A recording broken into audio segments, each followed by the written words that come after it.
unprotected and undervalued. The exploitative reality for ojek partners in the absence of labor rights. Good morning, everyone. I hope this message finds you all in a great spirit.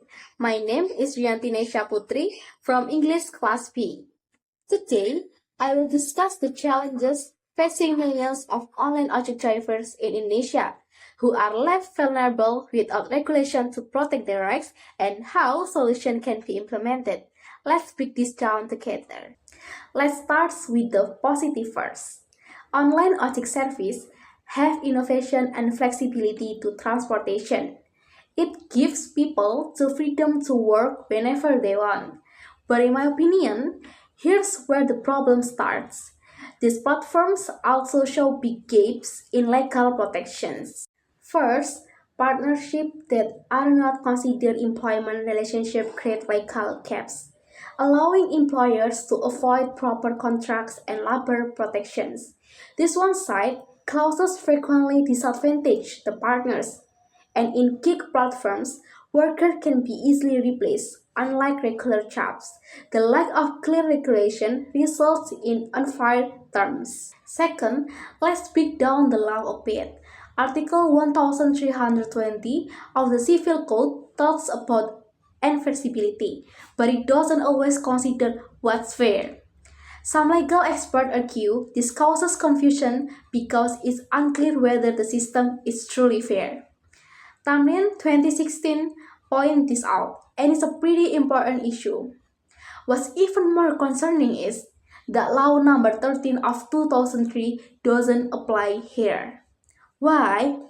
Because the relationship between drivers and the platforms is labeled a partnership, not an employment contract. So companies don't have to offer basic rights like social security or health insurance. Half of online ojek drivers don't have insurance because it is too expensive and the government is not doing enough. Pretty shocking, right? Third, consider this. Then there's a control platforms have.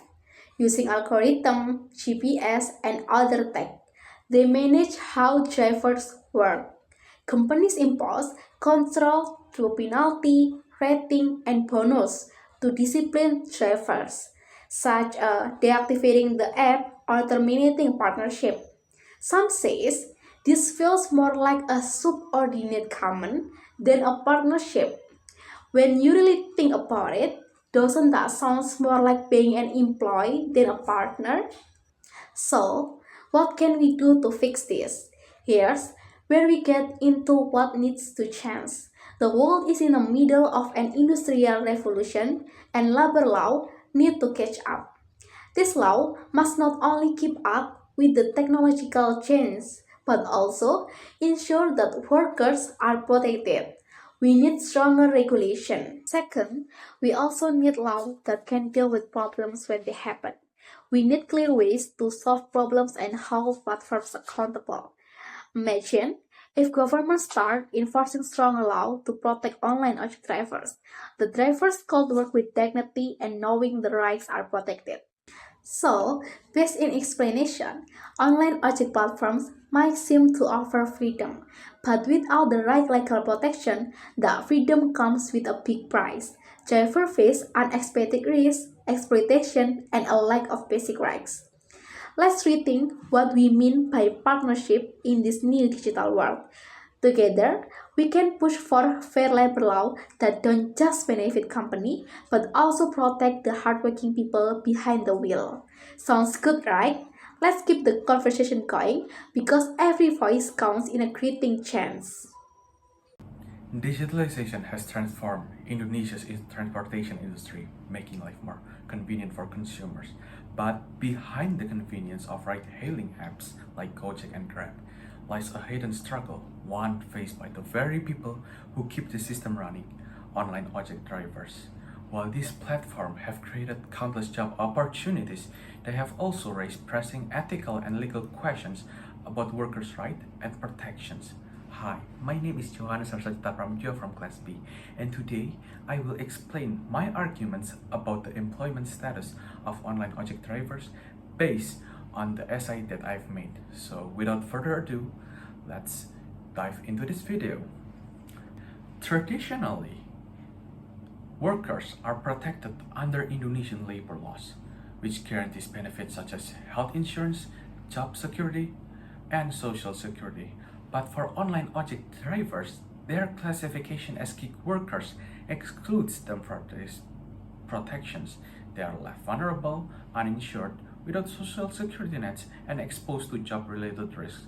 This classification benefits companies, helping them reduce operational costs while maximizing profits.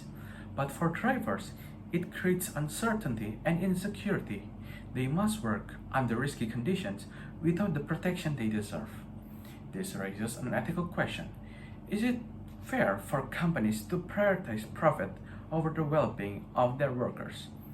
Strict company policies often add to the pressure. Drivers can face penalties for cancellation rights or poor customer ratings, penalties that directly impose their earning. These conditions force many drivers to accept unequal and unfavorable contract and harsh working conditions out of fear of losing their income. Studies have also shown that many online ojek drivers experience high level of stress and anxiety. Their mental and physical health suffers due to the lack of support and constant pressure to perform. This highlights the urgent need for clearer legal definitions and protection for gig workers in Indonesia's labor system.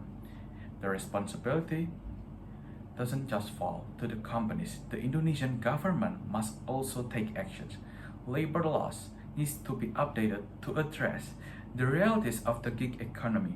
A modern framework should protect workers while maintaining the flexibility that platforms like Gojek and Grab rely to operate. At the same time, companies must reevaluate their policies.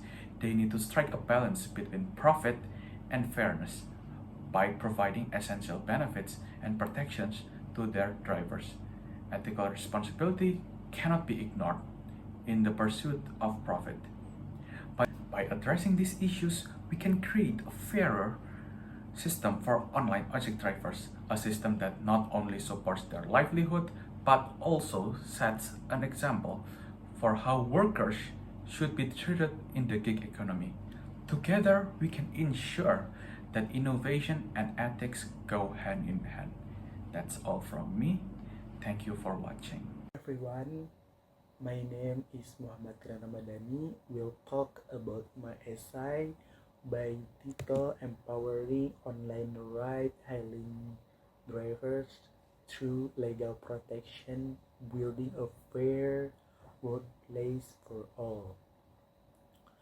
For introduce my essay, based on data from last year, approximately 1.36 million people downloaded online motorcycle taxi application.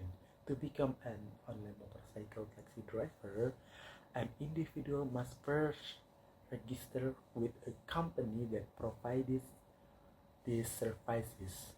After completing the registration process, the driver is designated as a partner of the company.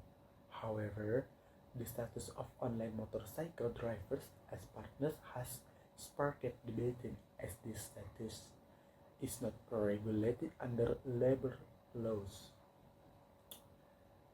Next, this is also affirmed in Minister of Transportation Regulation number 12 of 2019 concerning safety protection for the use of motorcycles for community interest. On the other hand, Law number 6 of 2023 in Article 1.15 states that an employment relationship is a relationship between an employer and a worker or laborer based on an employment agreement which includes elements of work, wage, and orders.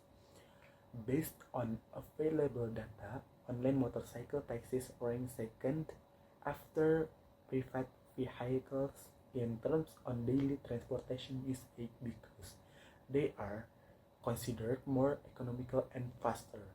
Furthermore, under employment law, workers have several rights, including the right to equal treatment and opportunities from company, the right to work according to specified hours, and the right to health and safety protection.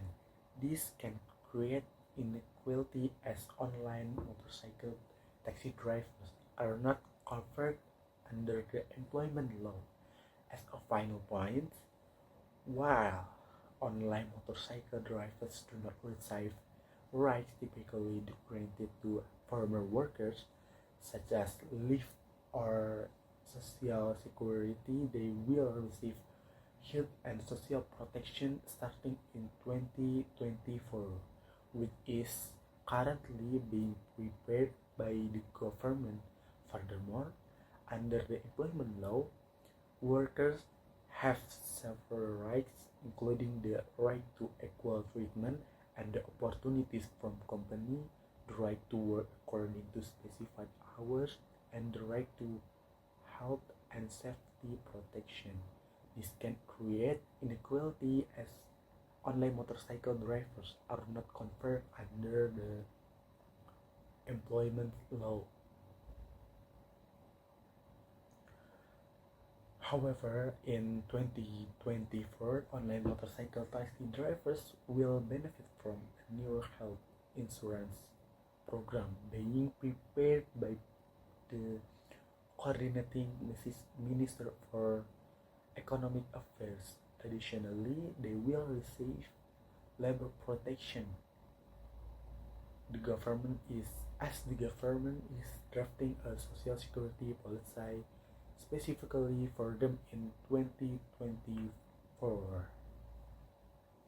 That's my essay. Thank you for the attention.